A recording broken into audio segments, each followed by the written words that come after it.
Muito bem, senhoras e senhores, meu nome é Carlos Henrique, sejam bem-vindos a mais um vídeo aqui no canal da Mercúrios, dessa vez para a gente falar sobre a recente vitória parcial que a Ripple, empresa criadora do criptoativo XRP, conseguiu na justiça americana e que provocou uma alta surpreendente no dia de hoje. Eu estou compartilhando aqui com vocês o gráfico de valorização da XRP, atualmente são 7 da noite enquanto eu estou gravando esse vídeo e é uma alta de 80%, sendo que chegou a atingir um pico de 93% de valorização em um único dia. E o motivo que levou toda essa euforia de mercado a acontecer foi a divulgação desse documento aqui por um juiz federal das cortes de Nova York que acabou dando uma certa vitória parcial para a Ripple em um processo que vem se desencadeando desde 2020, quando a SEC, o principal regulador do mercado financeiro americano, acusou a Ripple de fazer uma venda não autorizada de securities no momento em que eles emitiram, no momento em que eles criaram os tokens XRP. E algumas coisas chamaram atenção aqui nesse documento. A primeira é que eles alegaram que as vendas secundárias do token XRP, e é o que está grifado aqui em rosa, não podem constituir uma venda de securities, justamente porque aqueles negociantes, aquelas pessoas que compram e vendem XRP no mercado, não têm a intenção de comprá-lo para que ele se valorize com base nos esforços de uma terceira parte centralizada, que seriam os executivos da empresa Ripple. Mais para frente aqui nesse vídeo eu vou falar por que isso aqui é importante. E por que isso aqui foi uma vitória apenas parcial nessa acusação de que a Ripple teria feito o lançamento não autorizado de uma security no momento em que eles lançaram a XRP? Porque esse documento aqui, produzido pelo juiz federal, considerou que as vendas primárias, ou seja, aquelas vendas para os investidores iniciais que a Ripple fez nessas vendas de XRP, bem lá no comecinho do projeto, e que são vendas multimilionárias, essas sim constituem vendas de securities, justamente porque nesse caso, aqueles investidores mais bem qualificados que entraram logo no começo do projeto, esses sim que tendiam a acreditar que a valorização da XRP dependia dos esforços dos executivos da empresa Ripple. Para quem está um pouco perdido aqui, não está entendendo muito bem, eu inclusive recomendo que vocês assistam o vídeo que a gente gravou aqui no canal chamado Matic, ADA e Sol em risco regulatório, tá? É um vídeo em que isso aqui está explicado de uma forma muito mais detalhada, aqui eu vou passar um pouco mais rapidamente. A questão é que os ativos financeiros eles podem majoritariamente se dividir entre securities e entre commodities. Para poder definir se uma coisa é uma security, e aí entram, por exemplo, ações de empresas, tradicionalmente é utilizado um teste com 4 perguntas, que é o chamado Hallway Test, e que eu estou mostrando aqui nesse texto da Iporanga, que é um fundo de Venture Capital, em que eles falam sobre a regulação no mercado de cripto. Essas 4 perguntas que são feitas, esse Hallway Test, consistem em, primeiro, se perguntar se aquilo é um investimento feito em dinheiro pelos investidores. Segundo, entender se esse investimento é feito em uma common enterprise, ou seja, em um único veículo de investimentos. Entender também se existe uma expectativa de lucro em cima daquele investimento e entender se esse investimento tem a sua valorização atrelada aos esforços de uma terceira parte. Isso não é verdade para commodities, como ouro, como petróleo, por exemplo, que tem a sua demanda muito levantada por conta de usos descentralizados que acontecem no mercado, enquanto que no caso de uma empresa, por exemplo, depende dos esforços de uma terceira parte que inclui, por exemplo, os executivos dessa empresa que vão tomar as decisões de administração do negócio. E o que é dito aqui justamente como o fato relevante, que é citado nesse documento para poder separar uma coisa da outra, é que no caso daquelas vendas secundárias da XRP, ou seja, quando a XRP já havia sido lançada no mercado, ocorre justamente essa distinção em que esses investidores, majoritariamente do varejo, inclusive, não sabem sequer, muitas vezes, que a XRP é uma criação da Ripple, Então eles fazem aquelas negociações e a valorização para esses investidores depende de uma dinâmica de mercado um pouco mais complexa. Depois da divulgação desse documento aqui, a gente viu uma certa euforia acontecendo no mercado de cripto, junto com essa valorização da XRP, e certas repercussões regulatórias começaram a serem desencadeadas pelo mercado. Para começar, pelas próprias corretoras de cripto, né? Então a gente viu a Coinbase anunciando que eles voltariam às negociações de XRP para sua plataforma. Se possível, eles voltariam ainda hoje, né? Então hoje aqui, dia 13 de julho, talvez a Coinbase já tenha retornado com as negociações de XRP. Eles falaram que isso vai depender das condições de liquidez do mercado.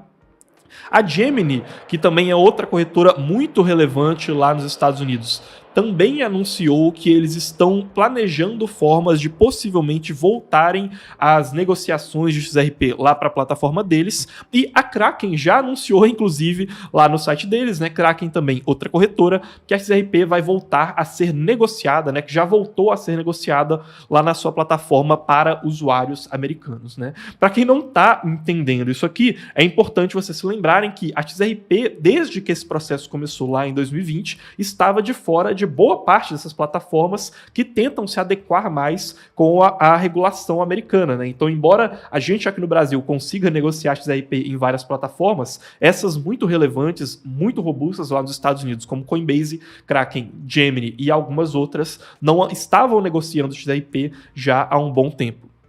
Isso daqui também tem uma relação muito profunda com os recentes embates regulatórios que a gente viu acontecendo no mercado de cripto. Para quem está boiando aqui, eu vou usar inclusive esse espaço aqui na metade do vídeo para fazer uma indicação, que é de se inscreverem lá no Minuto Cripto, tá? O Minuto Cripto é um e-mail que a gente dispara de maneira gratuita todos os dias às 7 da manhã com as principais análises, oportunidades e acontecimentos do mercado de cripto, né? E então aqui eu tô mostrando a minha caixa de e-mail com alguns exemplares do Minuto Cripto, e um dos Minutos Criptos que a gente disparou lá e que quem leu não tá boiando aqui nisso que eu tô falando, é justamente o minuto em que a gente falou sobre os processos contra a Binance e a Coinbase. Para quem não tá sabendo, recentemente a gente viu acontecerem processos contra corretoras porque supostamente elas estariam, segundo a SEC, fazendo negociações não autorizadas de securities, né? E agora que a gente viu a XRP não sendo considerada uma security, pelo menos nas vendas secundárias, por esse juiz federal americano, abriu-se um precedente mais otimista no mercado de que criptos que foram acusadas de serem securities nesses processos que a Coinbase e a Binance receberam possam também, no final das contas, depois de todo o processo jurídico avançar, serem considerados como ativos financeiros que não são securities. E aí a gente viu várias repercussões no mercado. Aqui eu estou mostrando para vocês, por exemplo, o gráfico de valorização da Matic no dia de hoje, que também foi muito robusto, e inclusive o mercado cripto como um todo viveu um pouco desse otimismo. Lógico, a gente tem condições macroeconômicas que ajudam isso, né? A gente viu recentemente dados de inflação relativamente positivos para um mercado de maior risco sendo divulgados lá nos Estados Unidos, e a gente vem vendo uma série de acontecimentos nesse sentido, mas sem dúvidas que essa questão do processo saiu como um gatilho, digamos assim, um pavio que acendeu esse otimismo aqui no mercado, né? Então a Matic se valorizou no dia de hoje, Bitcoin, Ethereum e várias outras criptos, certo? Muito nessa expectativa. É importante citar que esse processo, como eu disse, ele mostrou uma vitória parcial, né? Esse documento, melhor dizendo, mostrou uma vitória parcial para Ripple, né? Obviamente, a SEC vai tentar encontrar outras formas de manobrar essa situação. A questão das vendas primárias ainda é muito importante, lembrando que várias criptos, como a própria Ethereum, fizeram vendas primárias, então pode ser uma derrota parcial para o mercado, né? Caso os pessimistas queiram ver o copo meio vazio, digamos assim, porém, de maneira geral, é algo que anima no sentido de que diminui ainda mais a reputação atual da SEC diante do Congresso americano, da atual governança da SEC, tocada pelo Gary Gensler, que é o atual presidente, que cada vez mais está tendo a sua reputação minada dentro do Congresso americano, e as conversas internas buscando eventualmente até mesmo uma demissão do Gary Gensler Gensler continuar avançando, porque eventualmente a SEC poderia estar cometendo abusos de poder, justamente por ela estar optando por uma regulação que acaba atacando muitas dessas empresas e protocolos de cripto sem criar um protocolo a ser seguido de maneira segura.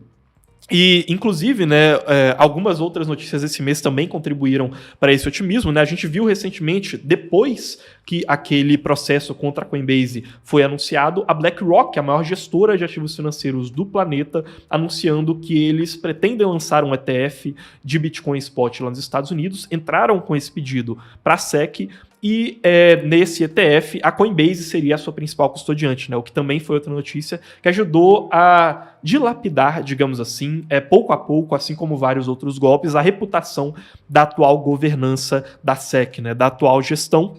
E a gente também está vendo lá na Europa, possivelmente, o primeiro ETF spot de Bitcoin da União Europeia podendo ser lançado, né? O que, de novo, contribui para um certo isolamento dos Estados Unidos no que tange a essas questões. Agora, deixa eu falar aqui um pouco sobre decisões de investimento, algumas coisas que pessoas podem se perguntar. Primeiro, o que a gente acha sobre a XRP?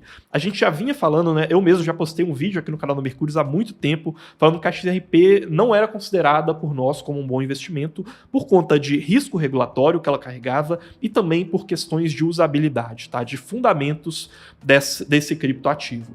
A questão regulatória, por enquanto, ela pode continuar cinzenta. Ela perdeu muita credibilidade, né, como contratese da XRP, porque várias outras criptos também entraram nesse balaio, e hoje a gente considera que a consideração de criptos como security passa muito mais por uma incompetência do regulador do que por um erro, por uma falha intrínseca de fundamentos desses próprios criptoativos. Então, essa questão, sem dúvidas, que perde um pouco de força. Porém, a XRP, por nós, ainda é considerada uma cripto com baixíssima usabilidade. Quando a gente olha hoje para os ecossistemas que mais recebem desenvolvedores, que mais recebem desenvolvimento e financiamento para a criação de soluções que possam expandir o futuro do mercado de cripto, a XRP hoje ela é muito assimétrica em termos de valor de mercado muito alto, é uma das maiores criptomoedas do mercado, porém com uma usabilidade muito baixa. Então, se você for comparar a possibilidade de desenvolvimento que acontece hoje na XRP com ecossistemas como Ethereum, Cosmos e Polkadot, ela não se destaca de forma alguma. Então, a gente continua não considerando que a XRP seja um bom investimento, para poder deixar claro. E muitas pessoas vão se perguntar, poxa, mas a XRP subiu e vocês não consideravam como um bom investimento, diferente da Matic, por exemplo, que também subiu e que a gente considerou, inclusive fazendo maiores alocações lá na carteira dos assinantes da Mercúrios Pro recentemente. E eu acho que é importante fazer uma distinção entre resultado e processo quando a gente fala de investimentos, né? Lembrem-se que investir se trata de ter pessoas boas cumprindo processos bons sucessivamente durante muito tempo. Então, se você vai atravessar a rua, por exemplo, você tem que seguir o processo de olhar para os dois lados e isso evita que você seja atropelado. Se você vai atravessar 10 ruas, é importante que você cumpra esse processo todas as vezes. Pode acontecer de você olhar para os dois lados, atravessar e mesmo assim ser atropelado. Assim como pode acontecer de você não cumprir o processo e você passar e dar tudo certo, né? E tá tudo bem, você não sofreu nenhum dano. A questão é que a gente não pode olhar unicamente para esse resultado e sim para a tomada de decisão que levou a esse resultado. Porque a ideia é que boas tomadas de decisão a longo prazo e não decisões regulatórias, muitas vezes imprevisíveis, vão levar a um bom sucesso de portfólio quando a gente está fazendo uma gestão de investimentos no mercado cripto, certo? E a gente não acredita que houve um erro no processo de escolha de não investir em XRP, porque a gente não está especulando para o curto prazo, com base em decisões jurídicas, e sim pensando em usabilidade, e nesse sentido a XRP continua, infelizmente, bem limitada, né? Eu gostaria de ver ela se desenvolvendo mais, mas a verdade é que, por enquanto, não existe muita usabilidade para essa criptomoeda e nem pretensões de que ela alcance essa usabilidade. No mais, eu peço a vocês todos que deixem o like aqui embaixo, comentem aqui, por favor, o que vocês estão achando dessa decisão. De maneira geral, é muito otimista para o mercado de cripto, é uma vitória para a indústria como um todo, então hoje a gente tem que comemorar essa alta. E também deixem o like aqui, se inscrevam no vídeo para não perderem os próximos conteúdos. A gente se vê aqui em outros vídeos. Não se esqueçam de se inscrever no Minuto Cripto aqui na descrição. E até mais, pessoal.